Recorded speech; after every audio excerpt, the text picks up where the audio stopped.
tudo bem? Eu sou a professora Lisa e esse é o nosso terceiro encontro do nosso curso de iniciação ao direito constitucional. Então veja só, na última aula nós estávamos falando a respeito do artigo 1º da Constituição e nós vimos algumas das características, algumas das regulamentações que são aplicáveis à estrutura do Estado brasileiro. Nós vimos que nenhuma daquelas palavras que está lá, naquele caput do artigo 1º, está lá de graça, cada uma delas tem um significado. Então nós já sabemos o que é um Estado, o que é uma república e o que é uma federação. Então agora nós vamos continuar nesse assunto e ver o que significam as outras palavras do artigo 1º da Constituição. Veja só, sistema de governo. Aqui nós falamos a respeito da maneira pela qual o poder político é dividido e exercido no âmbito de um Estado, modo como se relacionam os poderes. Nesse caso, quando se analisa um sistema de governo, nós falamos em sistema parlamentarista e sistema presidencialista. Cada um deles tem as suas características e é interessante você saber que não existe sistema melhor ou pior, tá? Existe o sistema mais adequado a uma determinada cultura e tal. E aí, no nosso caso, nós tivemos algumas discussões interessantes e já tivemos experiências parlamentaristas ao longo da história. Então, veja só. Quando nós temos um parlamentarismo, nós temos a chefia de governo, que é a administração do Estado, sendo confiada a um parlamento e exercida por um primeiro-ministro, que comanda um gabinete, então, que é formado por ministros auxiliares. Veja que interessante, existem duas figuras relevantes quando se fala em parlamentarismo. Porque, nesse caso, nós temos uma chefia de Estado e temos também uma chefia de governo. O que nós estamos falando aqui? A chefia de governo, que diz respeito à administração do Estado, ela é confiada ao parlamento e, por sua vez, então, é passada ao primeiro-ministro. A chefia de Estado, por outro lado, representação do Estado em âmbito internacional, é confiada ao presidente da República e ao monarca. A gente vai ter uma situação muito interessante, porque quando nós falamos em parlamentarismo, a definição de quem vai ser escolhido como primeiro-ministro depende de uma autorização do parlamento. Então, quem vai ocupar aquela cadeira de chefe de governo vai estar lá por alguns motivos interessantes que não vão acontecer no presidencialismo. Veja só, no sistema parlamentarista, nós votamos nos parlamentares. Aquele partido que conseguir a maioria parlamentar vai indicar o primeiro-ministro para análise que ocupe, então, esse cargo. Então, veja só, chefia de Estado, representação do Estado perante outros Estados e a própria escolha do primeiro-ministro vai ser feita pelo presidente ou pelo monarca, então pelo rei ou pelo presidente. Quem é indicado para a escolha? Aquela pessoa que goza da confiança do partido que obteve a maioria das cadeiras no parlamento. Então, veja que interessante, nós temos uma relação bem mais próxima entre aquele poder executivo e o poder legislativo. Isso não vai acontecer no presidencialismo porque a chefia de Estado e a chefia de governo são exercidas pela mesma pessoa. E por ser um sistema de governo que só é compatível com a república, nós sabemos que a pessoa que é escolhida pelo povo para ocupar essa cadeira tende a ficar lá por todo o seu mandato. Então nós não teremos a questão da confiança, que é uma questão típica do sistema parlamentarista. Aqui não. Chefe de Estado, chefe de governo, que são a mesma pessoa, são escolhidos por eleição e tendem a ficar lá até o final do seu mandato. No sistema parlamentarista, como você depende dessa maioria parlamentar, no momento que a maioria é perdida ou no momento que o primeiro-ministro perde a confiança do parlamento, nós teremos alterações em relação a quem ocupa a chefia de governo, tá? Lembrando que no parlamentarismo, a chefia de Estado vai caber ao presidente ou ao monarca. Tudo bem até aqui? Então veja que interessante, no caso do Brasil, nós tivemos duas experiências parlamentaristas ao longo da nossa história. Uma em 1824, ainda na época do Império, e outra durante o governo de João Goulart, logo antes do golpe militar. Isso é assunto das aulinhas de história, né? Mas em 1993, então já na vigência dessa Constituição, foi feito um plebiscito, aquele mesmo que eu mencionei na aula passada, que se escolheu, né, entre república e monarquia. Esse mesmo plebiscito, a pergunta seguinte foi a questão do sistema de governo. E aí nós tivemos a confirmação do sistema presidencialista. Então, desde então, nós temos a manutenção do nosso sistema presidencialista. Veja só, em sendo presidencialismo, a gente não tem a interdependência entre os poderes, que é típica do parlamentarismo. Então dá para dizer que no nosso caso há uma independência maior e talvez a gente possa afirmar até que há uma harmonia maior entre os poderes.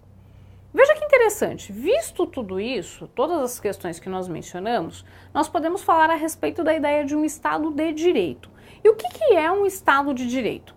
É muito interessante, porque tem um autor português chamado Canottilho, que ele vai definir o Estado de Direito como oposto a um Estado de não direito. Aí você fica pensando, tá, mas o que você quer dizer com isso? O que isso significa? Que o Estado de Direito é o contrário do Estado de não direito?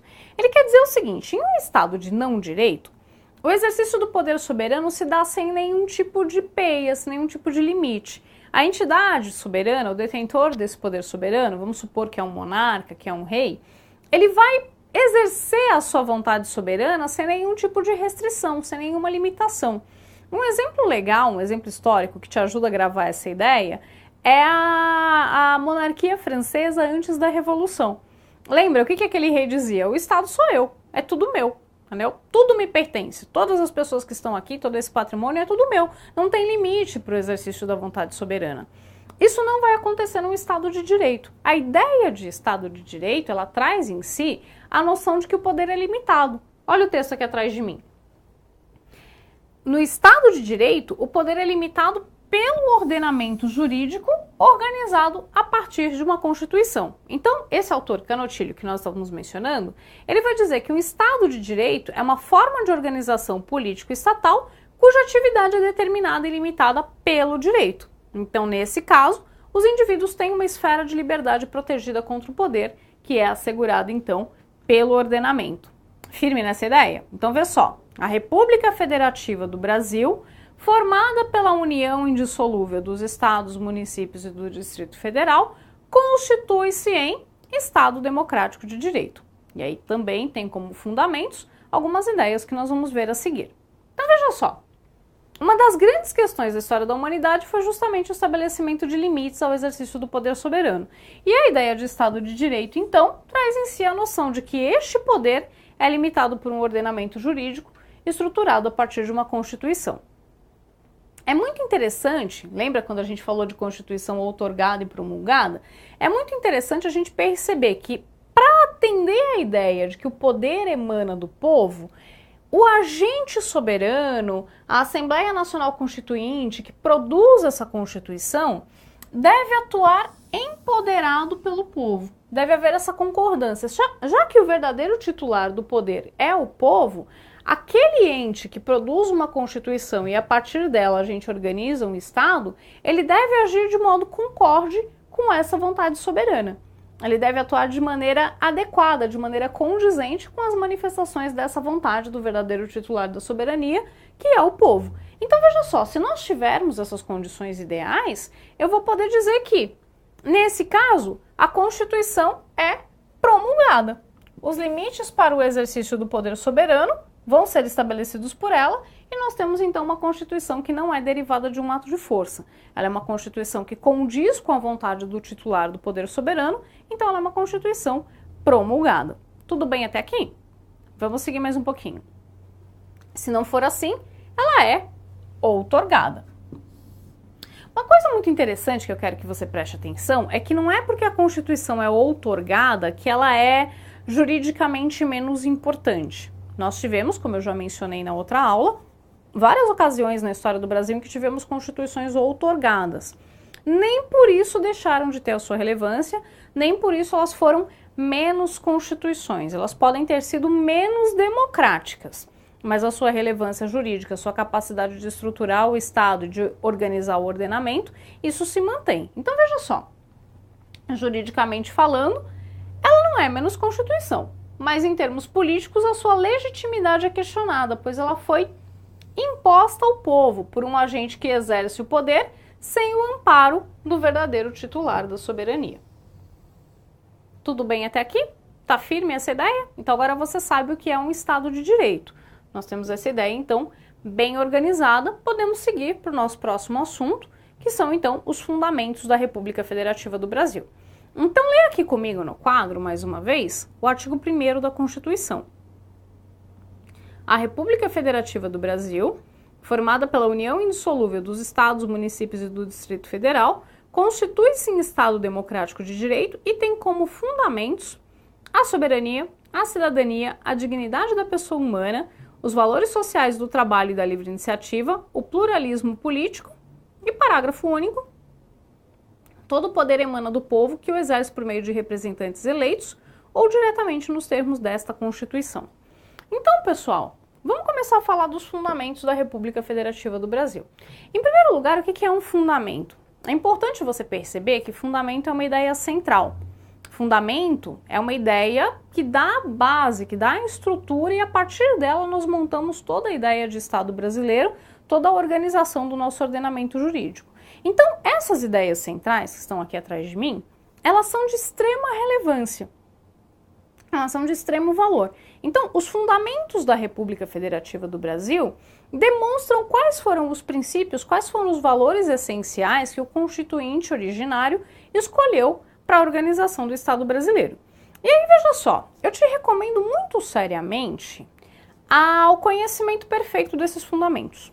É um assunto que cai com muita frequência em prova de concurso, sempre vão te perguntar quais são os fundamentos, quais não são os fundamentos, e você sabendo, você tendo bem firme a definição de quais são esses fundamentos da República Federativa do Brasil, você não cai nesse tipo de pegadinha. Uma questão muito comum é misturar os fundamentos com os objetivos da República, que nós iremos estudar na próxima aula, né? Eles estão previstos no artigo 3º da Constituição. Ou com os princípios que regulam a atuação internacional da República Federativa do Brasil, que está lá no artigo 4º. Vê, você não pode se confundir. Quando nós falamos em fundamento, nós estamos falando da soberania, da cidadania, da dignidade da pessoa humana, dos valores sociais do trabalho e da livre iniciativa e do pluralismo político. O que cada um deles significa, a gente pode acompanhar agora, veja só. Soberania. Lembra que nós já falamos da soberania? Lembra aqui embaixo que esse assunto já foi visto? Quando nós falamos sobre os elementos que compõem o Estado, eu peguei um tempinho para explicar para você o que era um governo soberano, você lembra? Se não lembrar, volta lá na aula, nossa primeira aula, e olha de novo. Então, falando em soberania, dizer que a soberania é um dos fundamentos da República, olha aqui embaixo, vai dizer respeito à inexistência de poder concorrente ou poder superior neste território sobre estas pessoas. Então, dizer que o princípio da soberania é fundamento do Brasil, da República Federativa do Brasil, significa dizer que o nosso poder soberano não admite nenhum tipo de concorrência. Tudo bem até aqui? Na sequência, nós temos a cidadania. Olha aqui embaixo. Então, além de ser condição jurídica do cidadão, e aí quem é o cidadão? A gente pode adotar nesse aspecto cidadania como sinônimo de nacional. O cidadão brasileiro, o nacional brasileiro. Outra coisa também, quando se fala em ação popular, por exemplo, a ideia de cidadania ela é limitada, ela é vinculada àquele que tem direitos políticos. Mas além disso, é muito importante que você saiba que o conceito de cidadania, da maneira como ele é utilizado pela nossa Constituição, ele não se limita à titularidade de direitos políticos.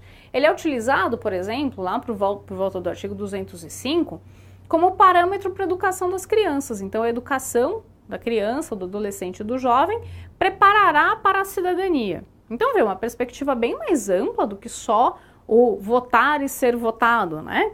Quando nós falamos em injunção, nós falamos de normas essenciais, a falta de norma regulamentadora para o exercício da cidadania. Também é percebido com um conceito mais amplo. Então, esse fundamento da República, ele diz respeito à integração das pessoas a essa comunidade, a participação das pessoas à comunidade, e ele não se limita à questão dos direitos políticos, apesar de esse ser um aspecto importante da ideia de cidadania. A própria ideia de democracia, né, que vai trazer em si a participação popular, como nós já tivemos ocasião para conversar a respeito disso, então você não pode esquecer. A ideia de cidadania diz respeito também à participação política, mas da maneira como ela é utilizada e como ela é listada como um dos fundamentos da República Federativa, ela significa muito mais do que isso. Ela não se limita à simples questão de ter ou não ter direitos políticos. Tudo bem até aqui? Então veja só. Terceiro fundamento da República, a dignidade da pessoa humana. Esse valor ele é tão essencial, ele é tão importante, ele é tão significativo, que na verdade ele é o fundamento para a proteção dos direitos fundamentais. É o fundamento da proteção dos direitos humanos. Então veja só, valor essencial reconhecido aos seres humanos, parâmetro para a distinção entre os sujeitos de direito e as demais coisas, base para a proteção dos direitos fundamentais. Então me acompanhe aqui. A ideia de dignidade humana, ela começa a ser trabalhada há muito tempo, mas o impulso que ela ganha, o nosso ponto de referência, é um autor chamado Immanuel Kant. Ele é um filósofo muito conhecido, muito importante, e ele trabalha com ideias, ele trabalha com a separação do universo em duas categorias, as coisas e as pessoas. E o que diferencia uma das outras é que as pessoas têm reconhecido nelas um valor essencial, que ele vai chamar de dignidade. A existência desse valor faz com que cada indivíduo, cada pessoa a quem esse valor é reconhecido, seja absolutamente única, seja irrepetível, ela seja impossível de ser substituída. Ao contrário de uma coisa, que eu posso trocar por outra ou eu posso trocar por dinheiro. Então Kant vai dizer que a coisa, ela não é especial, ela não tem uma finalidade por si. Agora, a pessoa a quem a gente reconhece esse valor, a quem a gente percebe a existência dessa dignidade, ela é absolutamente insubstituível. Ela não pode ser trocada, ela é um fim em si mesma. Ela é todo um universo que não pode ser substituído por nada nem por dinheiro. Então é justamente porque nós reconhecemos a existência desse valor, e aqui no artigo 1º da Constituição nós temos a dignidade humana sendo reconhecida como fundamento da República Federativa do Brasil, que nós vamos criar todo um conjunto de normas protetivas, tanto em âmbito interno quanto em âmbito internacional, voltada justamente para a proteção da dignidade humana. Então, a partir do momento que esse valor é reconhecido, você cria um escudo protetor em volta dele. Então, é exatamente por isso que nós falamos na proteção dos direitos fundamentais e, em âmbito internacional, na proteção dos direitos humanos. Tudo bem? Então, esse é um valor essencial, ele é de extrema relevância e é o fundamento para a garantia da proteção dos direitos humanos e dos direitos fundamentais, que é o que você vai estudar a partir do artigo 5º da Constituição, tá? Me acompanhe aqui. Mais dois valores. O valor social do trabalho e da livre iniciativa. Mais dois fundamentos, na verdade.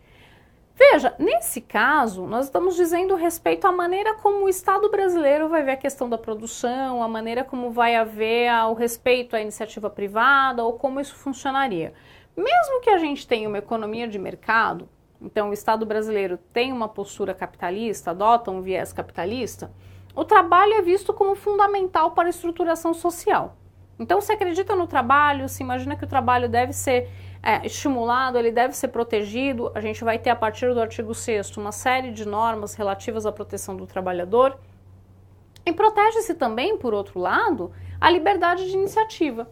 Então você tenta atender as duas pontas, ao mesmo tempo que você protege o empreendedorismo, você tenta garantir essa liberdade, garante a propriedade dos meios de produção, a gente também tem o nosso ordenamento preocupado com o trabalhador e a sua situação de maior vulnerabilidade. Então, por esse fundamento, há o compromisso do Brasil com a garantia dos valores do trabalho, por um lado, e da livre iniciativa, por outro. Tudo bem até aqui? O nosso último fundamento é o pluralismo político. Aí eu peço que você se lembre que a nossa Constituição de 88, ela é consequência do processo de redemocratização. Nós vínhamos de um período muito longo de ditadura militar, em que não havia... Lembra que eu falei da autocracia, dos regimes autocráticos na aula passada? Pois é, nós estávamos vivendo uma época de um regime autoritário. E nesse caso, a participação política era extremamente limitada. Não sei quantos anos você tem, mas você deve ter estudado na escola que nessa época nós tínhamos apenas dois partidos, né, o MDB e a Arena. Veja só, quando nós temos a criação da Constituição de 88, essa foi uma preocupação muito relevante. Então, um dos fundamentos da nossa República é justamente o pluralismo político, o pluralismo de ideias. Então, veja só, permite a coexistência de uma infinidade de ideias e vieses políticos, e dessas ideias e vieses e toda essa diversidade, todas essas maneiras de se pensar o mundo, a gente vai ter a criação de quantos partidos políticos forem necessários. Então, a ideia de pluralismo político não só resulta na criação de inúmeros partidos, mas resulta também na consolidação da ideia de democracia e de representatividade. Toda ideia tem o seu lugar, todo mundo vai poder se manifestar, vai poder se organizar, vai poder se estruturar. Talvez algum dia você consiga alcançar o exercício do poder democraticamente. Então veja só, a ideia pluralista condiz com a realização da democracia. E assim nós fechamos então o estudo dos nossos fundamentos. Vamos fazer algumas perguntinhas? Veja só, essa aqui caiu recentemente na VUNESP. É característica essencial do Estado democrático de direito? Pensa comigo, letra A. a soberania popular? Letra B, o Estado forte e centralizador? Letra C, o governo das minorias? Letra D, o respeito ao poder das elites? Letra E, o sistema autocrático de governo? Dá um pause aí e pensa um pouquinho. Pessoal, nós falamos tanto, né, de Estado democrático de direito, que eu penso que a pergunta foi bastante tranquila, deve estar na ponta da língua, você já sabe que a resposta certa é a letra A. Característica essencial do Estado democrático de direito é a soberania popular. Tudo bem? Lembra lá do nosso parágrafo único do artigo 1º, né? Todo o poder emana do povo. Vamos na sequência? Mais uma pergunta. Também da VUNESP, também recente. O Brasil foi constituído como Estado democrático de direito, que é regido por uma Constituição Federal. E assim sendo, essa formação constitucional não pode ser alterada em determinados aspectos, nem mesmo por emenda constitucional. Veja só, lembra que a gente já pontuou algumas coisas que não poderiam ser alteradas. Nesse sentido, assinale a alternativa que contempla a matéria relativa ao Estado brasileiro, que não pode ser objeto de deliberação por emenda constitucional, cuja proposta seja tendente à sua abolição. Vamos lá? Vamos com calma? Letra A, a separação dos poderes. Letra B, os órgãos da administração pública. Letra C, o presidencialismo. Letra D, os cargos públicos. Letra E, a república. Dá um pause e pensa aí. Olha que interessante, por que essa questão foi colocada aqui? Por que eu a escolhi? Há duas alternativas que dizem respeito a temas que foram discutidos no plebiscito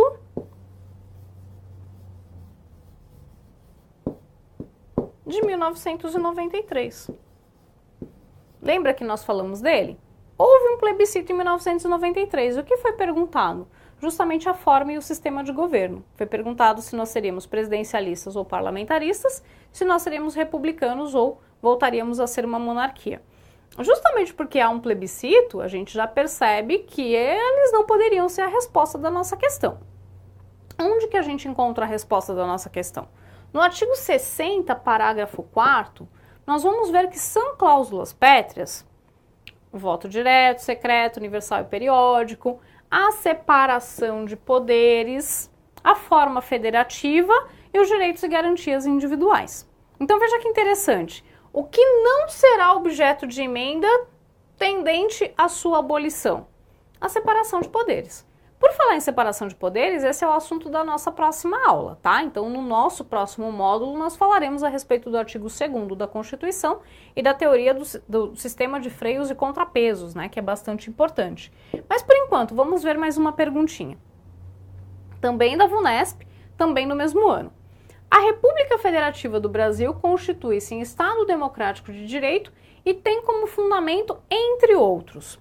Essa é uma pergunta que se repete com muita frequência, e aí por isso que eu mencionei que é muito importante que você saiba na ponta da língua quais são os fundamentos da República, porque olha só, uma pergunta como essa, letra A, valores sociais do trabalho e da livre iniciativa, letra B, igualdade entre os povos, letra C, o partidarismo político, letra D, o desenvolvimento nacional, letra E, o respeito aos presos. Qual você acha que é a resposta? Pensa aí um instantinho. Olha que interessante, como que se dá esse tipo de pergunta? Ela é uma pergunta padrão que eu já vi aparecer várias vezes. Eles misturam um fundamento com outras coisas que são relevantes, mas que não estão listadas lá no nosso artigo 1º da Constituição. Então veja só, igualdade entre os povos é importante, está no artigo 4º. Desenvolvimento nacional, importante também, é objetivo, está no artigo 3º. Respeito dos presos está na lista dos direitos fundamentais, está lá no artigo 5º, respeito aos presos. Partidarismo político, isso não existe, né? A gente acabou de ver que, na verdade, o fundamento, o 5º fundamento da República Federativa do Brasil é o pluralismo político. Ó que tentou te pegar distraído, hein? Vamos lá. O que nos sobrou como resposta, então? A letra A, os valores sociais do trabalho e da livre iniciativa. Tudo bem, pessoal? Tranquilo, né? Facinho da gente resolver. Então, meus caros, eu agradeço muito a sua atenção e aqui nós encerramos mais um módulo do nosso curso de Direito Constitucional.